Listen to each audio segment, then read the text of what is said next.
talk to you about one of the 8 wonders of Kansas. It's the biggest ball of twine in Cawker City, Kansas. The biggest ball of twine was started by Frank Stover in 1953 when he had a bunch of extra twine from baling hay. He would tie the extra twine pieces together and just ball them up as a way to store them. And then he started to get sick, and it became more of a hobby, a way to keep him active, and a way to pass his time while he was sick. Eventually, his neighbors started pitching in and giving him their extra twine so he could add it to his ball of twine. By 1957, it weighed 5,000 pounds and was 8 feet tall. Then he gave it to the city in 1961, and by this time it was 11 feet in diameter. He gave it to the city on the agreement that they would find a shelter for it so it would be protected from rain and other types of weather that could cause it to start to rot in the middle. Around the same time, there was a guy in Minnesota who was doing the same thing and making this really big ball of twine, and his ball of twine threatened to take away the title of world's biggest ball of twine from the Cawker City one. And so the town came together and started the Twine-a-thon, which was a festival held in August to kind of celebrate the town and come together as a community, but also to add to the ball so that their record wouldn't be taken away. In 1988, it outgrew the gazebo where it was held and then was moved to the shelter where it is currently. If you're driving through Cawker City, you can't miss it. It's right on the left of the main strip. 2 blocks down the road, you can stop at this inn run by this sweet little old lady called the Almost Done Inn, and she'll give you some twine to add to it, and you can participate in the world record, which is super duper fun.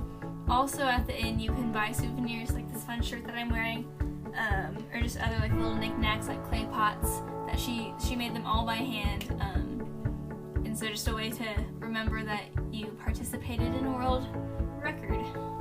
Most of the shops along the main strip are closed now, but the windows are still decorated and kind of keep the fun atmosphere alive. A local pastor, his wife, made a bunch of parodies of famous paintings that involve twine somehow and keep that twine theme throughout the town going. Famous artworks you can see parodied are things such as Van Gogh's Starry Night, and instead of stars in the sky, it's just little balls of twine, and it's super cute. Or American Gothic, and instead of the house behind them, it's just a really big ball of twine. And it's just really fun. And also on the sidewalks, they're like painted with yellow lines that like lead you through the town that are supposed to look like twine that lead through the town and up to the biggest ball of twine, like the gazebo where it's held. In 1961, when they measured the ball, it was 11 feet in diameter, and it was estimated that 1.6 million feet of twine was used to make it. In 2013, the ball weighed in at 19,873 pounds and was 41 feet in circumference.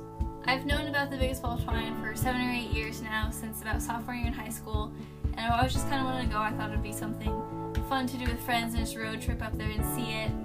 And so this past summer, my best friend and I, we drove from Kansas City to see it and add to it and get to experience this part of Kansas and a tiny bit of part of Kansas history. Mostly just have a fun weekend with each other. Also along the way, we got to drive through Kansas and just see the beautiful scenery and go through the Flint Hills and Manhattan, in the Manhattan area. I would totally recommend that you go and see it. It's a great twine.